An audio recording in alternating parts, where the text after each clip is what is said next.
అబ్బా ఏంద్రా ఇది అనుకుంటున్నారా? ఏందో కాదు ఫ్రెండ్స్, ఇదేంటంటే ఊడల మర్రి చెట్టు అనమాట. మా ఊర్లో ఉన్న పెద్ద మర్రి చెట్టు ఇది.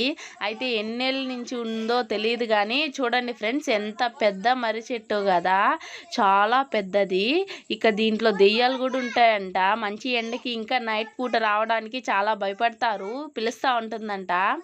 కానీ మనుషులంతా ఉన్నప్పుడు అయితే భయం లేదు. మేమైతే కసువు కట్టడానికి వచ్చాము, అందుకని అయితే ఇక్కడ చెట్టు కింద చల్లగా ఉంటుందని అన్నం తినడానికి వచ్చాము.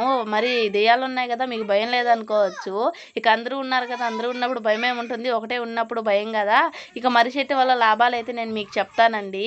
ఆవులు ఈనప్పుడు మాయ వేస్తాయి కదా, ఆ మాయని తెచ్చి కవర్లో వేసుకొని వచ్చి గోతాల్లో అన్న కట్టుకొని వీటికైతే కడేస్తారు ఓళ్ళకి.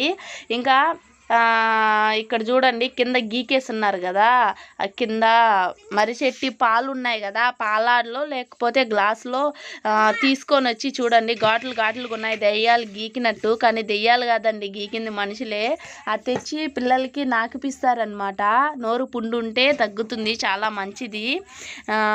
ఇంకా చూడండి చుట్టుపక్కల చాలా బాగా క్లీన్ చేస్తున్నారు. ఇక్కడ ఆవులు కూడా కట్టేస్తారు. కొంతమందికి అయితే భయం లేదు కానీ నాకైతే భయము. ఈ ఊర్లు చూడంగానే నాకైతే ఊగాలనిపించింది.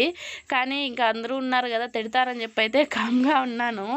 ఇక చూడండి మా వాళ్ళంతా అన్నం తినడానికైతే వచ్చేసాం మేము. ఇక అత్త హాయ్ చెప్పు, హాయ్ హౌ ఆర్ యూ అని చెప్పు మన సబ్స్క్రైబర్స్కి. ఎండ అయిపోయిందనమాట, కసువు కట్టే పని కదా, ఎండ కొంచెం ఉంటే అయితే ఉండలేము. కానీ ఏం చేసాం, డబ్బులు కావాలంటే ఉండాలి కదా.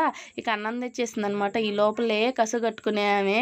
ఇక ఇక్కడే చల్లంగా ఉంటుందని చెప్పేసి తింటా అన్నాము. ఓకే ఫ్రెండ్స్, నాకు తెలిసిన ఉపయోగాలు అయితే నేను మీకు చెప్పాను.